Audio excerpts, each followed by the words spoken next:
एक समय की बात है। बंगाल की खाड़ी के किनारे एक छोटे से शांत गांव में भैरव नाम का एक युवा लड़का रहता था। भैरव अपने क्रोधी स्वभाव और चंचल मन के कारण गांव भर में प्रसिद्ध था। उसका मन हर समय विचारों से भरा रहता था। इस तूफान ने उसके मन को एकदम बेचैन कर दिया है। उसके जीवन से शांति मानो गायब हो गई थी और वह हमेशा अपने ही ख्यालों में खोया रहता था और तनावपूर्ण जीवन जी रहे हैं। उनके अशांत मन और क्रोध के कारण उनके अपने परिवार के सदस्यों और गांव वालों से भी संबंध अच्छे नहीं थे, जिससे वह और भी अधिक अकेला और अपमानित महसूस करने लगा। वह और भी अधिक मानसिक तनाव की स्थिति में चला जाता है। एक समय की बात है, भैरव अपने गांव की गलियों में घूम रहे थे। तभी उनकी मुलाकात एक महात्मा बुद्ध से हुई, जो एक पेड़ की छाया के नीचे ध्यान में बैठे थे। महात्मा बुद्ध के चेहरे से निर्मल शांति की आभा झलक रही थी। इस असीम शांति में भैरव महात्मा बुद्ध की ओर आकर्षित हुए। जब भारत महात्मा बुद्ध के करीब आया तो उसे अपने आसपास एक सकारात्मक ऊर्जा का एहसास हुआ। भैरव को एहसास हुआ कि इस असीम शांति और सकारात्मक ऊर्जा का स्रोत कहीं न कहीं महात्मा बुद्ध के भीतर ही था। इसलिए वह वहीं बैठकर उसकी आंखें खुलने का इंतजार करने लगा। थोड़ी देर बाद जब महात्मा बुद्ध की आंख खुली तो उसने एक युवा लड़के को अपने सामने बैठा पाया, जो बहुत तनावग्रस्त और नकारात्मक भावनाओं से भरा हुआ लग रहा था। भारत में महात्मा बुद्ध की ओर हसरत भरी निगाहों से देखा और बहुत विनम्रता से कहा, गुरु, मेरा मन बहुत अशांत है और मेरे मन के विचार मुझे खाए जा रहे हैं। मुझे एक पल के लिए भी शांति महसूस नहीं होती। क्या आप मुझे सिखा सकते हैं कि मैं अपने अशांत मन को कैसे शांत करूं? महात्मा बुद्ध ने भैरव की पीड़ा को समझते हुए करुण दृष्टि से देखा और कहा, मेरे प्यारे बच्चे, मैं तुम्हें एक कहानी सुनाना चाहता हूं। इस कहानी में मानसिक शांति और खुशी के रहस्य छिपे हैं। क्या आप कहानी सुनना चाहेंगे? भैरव ने हाँ में सिर हिलाया और पूरी एकाग्रता से कहानी सुनने को तैयार हो गए। आपके अंदर जिज्ञासा चरम पर थी। आपके अंदर जिज्ञासा चरम पर थी। बहुत समय पहले की बात है। एक नगर में शक्ति नाम का एक आदमी रहता था। शक्ति बेहद महत्वाकांक्षी व्यक्ति थे और उन्हें हर काम में लोगों से डेट की जरूरत पड़ती थी। यदि उसे किसी से असफलता और बुराई सुनने को मिलती है तो वह गहरी चिंता और तनाव में चला जाता है। उनका मानना था कि सफलता और भौतिक शक्तियां वांछित खुशी देंगी, लेकिन वह जितना सफलता और प्रशंसा के पीछे भागता था उतना ही मानसिक तनाव में डूबता जाता था। लेकिन अचानक शक्ति का सामना उस समय के मशहूर महात्मा बुद्ध से हो गया, जिसका नाम महाकौशल था। महाकौशल अपने शिष्यों को ध्यान की शिक्षा देते थे और वह स्वयं एक बहुत ही ध्यानमग्न और प्रबुद्ध व्यक्ति थे। महाकौशल की अद्भुत एकाग्रता से प्रभावित होकर शक्ति ने उनसे अपने भटकते मन को शांत करने का उपाय जानना चाहा। शक्ति ने कहा कि महंत हमेशा सफलता के पीछे भागते हैं और लगातार अधिक हासिल करने की कोशिश करते हैं, फिर भी मुझे कोई क्षणिक संतुष्टि या आत्मसंतुष्टि नहीं मिलती। इस निरंतर बेचैनी के बीच मैं शांति कैसे पा सकता हूं? महात्मा बुद्ध ने करुण दृष्टि से उसकी ओर देखा और उत्तर दिया, आपका मन एक अशांत नदी की तरह है जो हमेशा बहती और बहती रहती है, कभी भी अशांत नहीं रह सकता। इसलिए इस अशांत मन को शांत करने के लिए आपको अपने विचारों को बिना किसी रुकावट के जाने देने की कला सीखनी होगी। शक्ति को आश्चर्य हुआ और उसने पूछा कि मैं अपने विचारों को कैसे जाने दूं? आखिर मैं भी तो अपनी इच्छाओं और महत्वाकांक्षाओं से बंधा हुआ हूं। यह सुनकर महात्मा बुद्ध मुस्कुरा दिए और कल्पना करें कि आपके हाथ में पानी का एक गिलास है। अब आप इसे जितनी देर तक पकड़कर रखेंगे यह उतना ही भारी होता जाएगा, और अगर आप इसे काफी देर तक पकड़े रहेंगे तो आपके हाथ में दर्द होने लगेगा।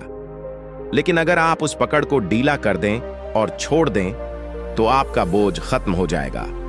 भैरव ने कथा और उसका संदेश ध्यानपूर्वक सुना। वह समझ गया कि अपने विचारों और इच्छाओं से चिपके रहने से उसका बोझ बढ़ जाता है और अंदर ही अंदर अशांति पैदा कर देता है। अब भैरव को कथा का अंत सुनने की उत्सुकता से प्रतीक्षा थी।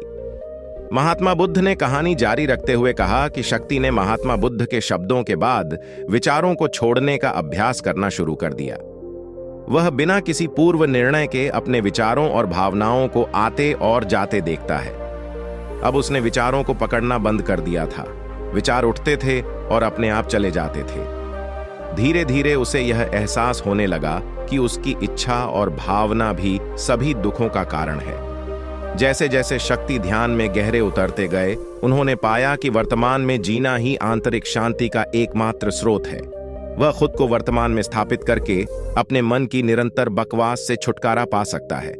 धीरे धीरे शक्ति का मन एक शांत झील की तरह हो गया, जो बाहरी दुनिया को अपने अंदर प्रतिबिंबित करती है। उन्होंने जीवन की सादगी में संतोष को अधिक महत्व दिया और भौतिक संपत्ति के प्रति अपना लगाव छोड़ दिया। जैसे ही सत्ता में ऐसे बदलाव की खबर लोगों के बीच फैली, दूर दूर से लोग मार्गदर्शन लेने आने लगे। लोगों को विचारों को मुक्त करने की कला सिखाना और उन्हें अपने भीतर शांति खोजने के लिए मार्गदर्शन करना, वह लोगों के बीच शांति और ज्ञान का प्रतीक बन गए। शक्ति और साधु की कथा समाप्त कर महाकौशल। महात्मा बुद्ध कुछ देर के लिए चुप हो गए ताकि इस कहानी का अर्थ भैरव के मन में अच्छी तरह बैठ जाए। भारत में महात्मा बुद्ध की ओर देखा तो उनकी आंखों में अब एक नई समझ दिखाई दे रही थी। भैरव ने धीरे से कहा कि मुझे इस कहानी में ज्ञान दिखता है, लेकिन मैं इसे अपने जीवन में कैसे लागू करूं? मैं अपने अशांत मन को कैसे शांत कर सकता हूं? भैरव के इस सवाल पर महात्मा बुद्ध गर्मजोशी से मुस्कुराते हैं और फिर कहा कि अशांत मन को शांत करने का अभ्यास आत्म जागरूकता से शुरू होता है। अपने भीतर उठने वाले विचारों का निरीक्षण करने के लिए प्रतिदिन कुछ समय निकालें। उन भावनाओं पर ध्यान दें जो आपके मन में आती हैं और देखें कि वे कैसे आती हैं, और आकाश में गुजरते बादलों की तरह चले जाओ। भैरव ने आंखें बंद कर लीं और महात्मा बुद्ध के कहे अनुसार अपने विचारों का अवलोकन करने लगे। जैसे ही उसने अपने भीतर उठने वाले विचारों पर ध्यान देना शुरू किया, उसे एहसास हुआ कि इसलिए उसे चिंता और इच्छाओं की एक निरंतर धारा अपने अंदर बहती हुई महसूस हुई। सिर्फ एक एहसास ने ही नहीं, उसे एक अद्भुत शांति का एहसास कराया। उन्हें यह भी एहसास हुआ कि यह सभी विचारों और भावनाओं से अलग है। महात्मा बुद्ध ने आगे कहा कि जैसे शक्ति ने खुद को सभी मोह माया से अलग कर लिया था, अपने मन को अशांतकारी विचारों और भावनाओं से मुक्त करने का अभ्यास विकसित करें। बिना किसी पूर्वाग्रह के विचार को वैसे ही स्वीकार करें जैसे वह आता है, और फिर धीरे धीरे उन्हें जाने दें और अपना ध्यान वर्तमान क्षण पर केंद्रित करें। लेकिन भैरव ने टोकते हुए कहा कि क्या होगा अगर विचार और भावनाएं इतनी मजबूत हों कि वे बनी ही रहें और दिमाग से निकलने से इनकार कर दें। महात्मा बुद्ध ने भैरव की बात पर सहमति जताते हुए सिर हिलाया और कहा, ऐसे कई मौके आएंगे जब आपके मन में सवालों का बवंडर चल रहा होगा। जब आपका दिमाग आपकी बात ही नहीं सुनेगा, तो ऐसे में आपको अपनी सांसों की ताकत पर विश्वास करना होगा। एक बार फिर भिक्षु ने भैरव से कहा, अपनी आंखें बंद करो और अपनी सांसों पर ध्यान केंद्रित करने के लिए अपने पेट को ऊपर उठता हुआ और मथता हुआ महसूस करो। महात्मा बुद्ध ने बताया कि जब भी आपका मन अशांत हो तो तुरंत अपनी सांसों पर लौट आएं। सांस की वाद्य गति आपको तुरंत वर्तमान के चरणों में वापस खींच लेगी और आपको शांति का अनुभव कराता है। एक महात्मा बुद्ध के निर्देशानुसार आने और जाने वाली सांसों पर ध्यान केंद्रित करने का प्रयास किया। इस छोटे से व्यायाम से उन्हें मानसिक शांति का अनुभव हुआ। उसे याद आया कि उसकी सांसें हमेशा उसके साथ थीं, जो उसे वर्तमान क्षण की याद दिलाती थी, आराम और शांति लाता है। भैरव के इस विकास को देखकर महात्मा बुद्ध मंद मंद मुस्कुराए और बोले, मेरे प्रिय, बेचैन मन को शांत करना एक ऐसी साधना है जिसके लिए बहुत प्रयास और दृढ़ इच्छा शक्ति की आवश्यकता होती है, क्योंकि लगातार व्यायाम से मांसपेशियां मजबूत होती हैं। उसी तरह नियमित अभ्यास से मन भी शांत होता है। स्वीकृति में सिर हिलाते हुए एक महात्मा बुद्ध को धन्यवाद देते हुए उन्होंने वादा किया कि आज से वह अपने अशांत मन को शांत कर सकेंगे और अपनी गैर शक्तियों को मुक्त कर सकेंगे और अपने भीतर शांति पाने के लिए इस यात्रा पर निकलने में सक्षम हो सकें। महात्मा बुद्ध ने भैरव के कंधे पर हाथ रखा और कहा कि मुझे आपकी क्षमता पर बहुत विश्वास है और आपको जल्द ही अपनी आंतरिक शांति मिलेगी। लेकिन याद रखें कि यह आसान नहीं होगा। लेकिन अगर आप दृढ़ इच्छा शक्ति और खुले दिल से प्रयास करेंगे तो आप निश्चित रूप से वह टुकड़ा पा लेंगे जो आपके अंदर है। उस दिन से भैरव अपने अशांत मन को शांत करने का प्रयास करने लगे और हर दिन ध्यान करने के लिए एक अलग समय निर्धारित करें। उसने अपने मन में उठने वाले विचारों को बिना किसी रोक टोक के जाने दिया और अपनी सांसों के जरिए खुद को वर्तमान में बनाए रखने की कोशिश की।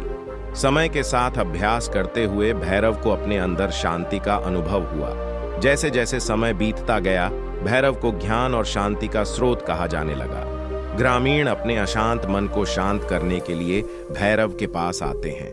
महात्मा बुद्धों के शिक्षक आत्म जागरूकता की शक्ति को साझा करते हैं और दूसरों को महात्मा बुद्धों को पढ़ाने में मदद करते हैं और आंतरिक शांति पाने की शिक्षाओं को साझा करते हैं। इसके साथ ही उन्होंने अपनी सांसों पर ध्यान देने और अपने विचारों को मुक्त करने की कला भी सिखाई। ऐसे निवासियों का विकास हुआ और उन्हें मन की अमूल्य शांति मिली।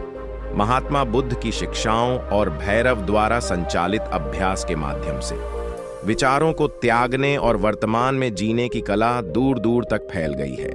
उन्होंने कई लोगों की जिंदगी बदल दी और जैसे जैसे समय बीतता गया, उनकी जिंदगी और भी बदलती गई। भैरव का शांत प्रभाव उसके गांव की सीमाओं से परे तक फैला हुआ है। आसपास के गांवों और शहरों से लोग भैरव के परिवर्तन की कहानी सुनते हैं, उनसे सलाह लेने आते हैं। मन के बोझ तले दबे लोगों के लिए भारत आशा की किरण बन गया। भारत की शिक्षाएं केवल ध्यान और प्रवचन तक ही सीमित नहीं थीं, बल्कि वह रोजमर्रा के काम जागरूकता के साथ करने पर ज्यादा जोर देते थे। वह लोगों को अपनी भावनाओं के प्रति जागरूक रहने की याद दिलाते थे। इस बात पर ध्यान दें कि आप दिन भर में क्या कहते हैं और अपने आसपास होने वाली घटनाओं पर आप कैसे प्रतिक्रिया करते हैं। हर काम पूरी जागरूकता के साथ करें। जब आप खाएं तो प्रत्येक टुकड़े के स्वाद का आनंद लें। जब आप सूरज की रोशनी के सामने खड़े होते हैं तो उसकी गर्मी महसूस करते हैं। लोग क्या कहते हैं उसे ध्यान से सुनें और समझें। छोटे छोटे बदलावों से लोगों के जीवन में चमत्कारिक परिवर्तन आए। भैरव की शिक्षाओं से लोगों ने सीखा कि जीवन का आनंद वर्तमान में जीने में है। दोस्तों, मुझे आशा है कि आपने इस वीडियो से बहुत कुछ सीखा होगा।